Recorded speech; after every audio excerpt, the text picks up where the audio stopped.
right here and talk about another project I have. So, got a call from a client. Had done a little bit of survey work for them in the past, helping them write some surveys. And they said, we've done this survey where we've surveyed all of our branch managers about their competition. We asked them who their top 5 competitors were. We asked them a whole bunch of questions to kind of describe those competitors, and we had some open-ended places for them to make comments about why they're in the market position that they're in.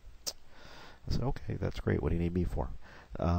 They wanted me to help kind of pull the themes out of those open-ended questions because they really didn't know what to do with them, and they didn't know what to do with the survey overall.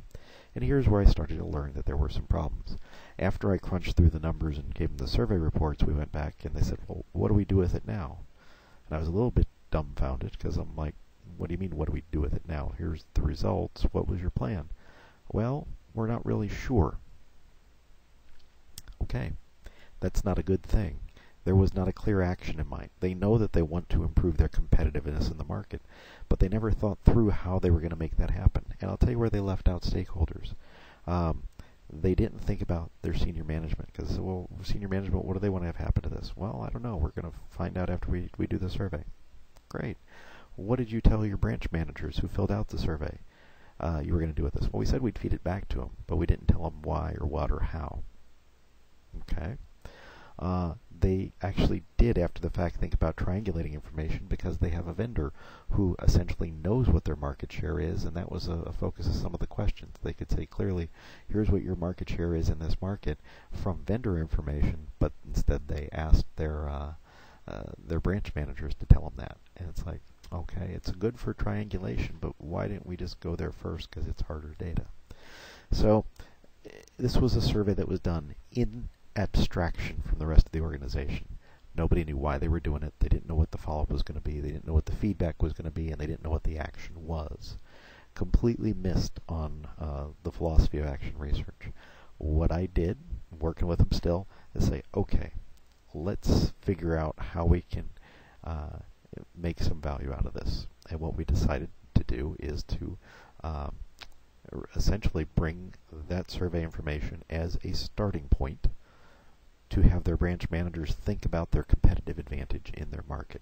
So we're putting together a workshop where the survey's a small piece of it. We're going to have the market data, we're going to have their market plan for how they go forward, and it's going to be a kickoff point to change their sales process. So even though we're going to get some value out of it, I would not recommend doing it this way because we're doing a lot of backtracking, we're doing a lot of fill-in, we're kind of making some connections across gaps that could have been solved at the beginning, but weren't because they didn't think about what the action was, what the change was they were trying to implement at the outset. One more thought about that. As we talked, this project kept getting bigger and bigger and bigger and bigger because it turns out that in order to do the piece we want to do, we can, but it doesn't make total complete sense unless you make even bigger changes in their whole sales planning cycle and whole sales planning process. So we still have some work to do. They're in the process of deciding whether or not they can change their sales planning process for next year, not for this year. I think it's going in the right direction. But now, after the fact, we're trying to clean up some of those messes. So they kind of missed out on this. Did the survey in a vacuum, didn't have clear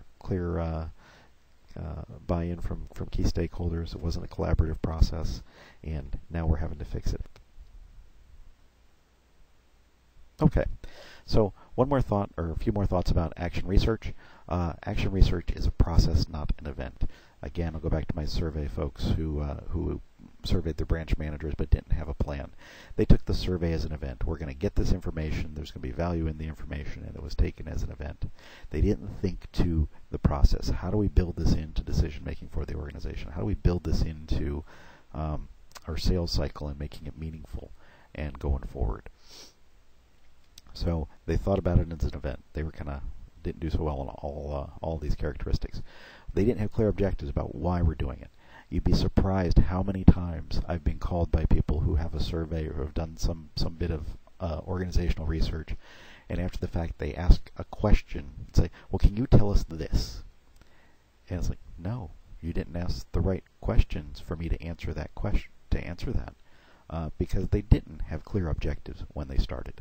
So after the fact, they find out, oh, geez, what is it that we really wanted to know? What is it we were really trying to understand and to learn? And what were we going to do with that? So they don't have the objectives defined, and after the fact, they find out they can't answer those questions. Next, you need to develop buy-in from the key stakeholders. I'll go to my my good example of action research, the folks who did the survey. The survey was actually rather expensive. They did it with a bolt-on product to their human resource system, and they spent a fair bit of money, so they had to get buy-in from senior management to do the survey. They've now had to go back to senior management and say, you know what, we don't fully understand what these results mean, so we want to use an outside resource to do some focus groups. And so they're having an ongoing conversation with senior management as one of the stakeholders that this is costing money, this is something we're invested in, it's something that makes a whole lot of sense. Where we're going to struggle, and it was part of our planning process, is how do we get buy-in from the folks at the bottom of the organization who likely feel like, well, I've already answered the survey, and now you want to talk to me again, so how do we get them to buy into the value of the process? And that's going to be one of our challenges, but that's what we're focused on and working on.